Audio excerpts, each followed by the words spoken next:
Il y a quelques années, je rencontrais Frédéric Shaw lors d'une soirée organisée par Henken. À l'époque, nous avions un peu parlé de son rôle dans Qu'est-ce qu'on a fait au bon Dieu et de la place des Asiatiques dans le cinéma français. 5 ans plus tard, il sortait son premier film, Made in China, dont j'aimerais vous parler aujourd'hui. Si c'est cool pour vous, on s'abonne à la chaîne, petit like des familles, et c'est parti pour un nouvel épisode de Bunkaland.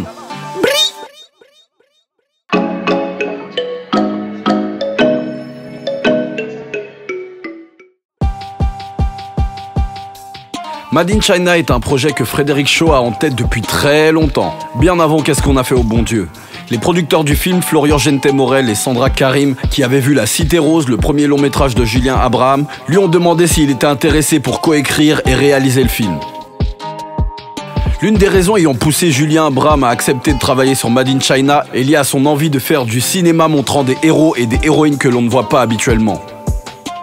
Contrairement à d'autres comédies françaises qui ont pris pour habitude de se moquer de la communauté asiatique, Made in China la place au cœur de l'intrigue. Et ça, c'est beau.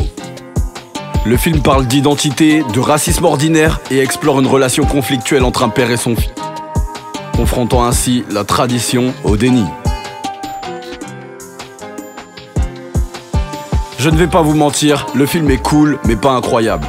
Il se veut parfois un peu trop sérieux et certains running gags sont assez lourds. Au niveau de la photographie, j'ai bien apprécié les plans au drone dans le 13e arrondissement. Et même si j'ai passé un bon moment en voyant le film, je pense qu'ils ont négligé la forme au profit du fond. Cependant, je suis convaincu que ce film était nécessaire.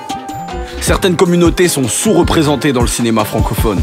Par exemple, seriez-vous capable de me citer le nom d'un acteur français d'origine indienne ou sri-lankaise connu? Non, moi non plus. Je vous invite d'ailleurs à écouter la chronique de Bruno Duvic et Thibaut Cavaillès ayant pour thème « Le cinéma français est-il trop blanc ?» Je vous mets le lien dans les commentaires.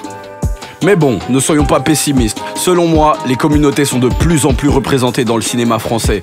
On le voit notamment dans des films comme Les Misérables, nommés aux Oscars, ou encore la série Les Sauvages de Canal+.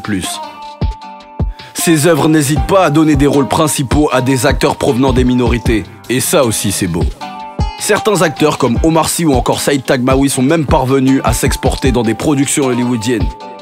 Peut-être qu'un jour, un acteur francophone d'origine asiatique y parviendra. En tout cas, c'est tout ce que je souhaite. Et toi, penses-tu que le cinéma français soit trop blanc? N'hésite pas à me le dire dans les commentaires. Par contre, je préfère prévenir, tolérance zéro pour les commentaires racistes et xénophobes. J'aimerais juste que l'on en débatte de manière respectueuse dans les commentaires.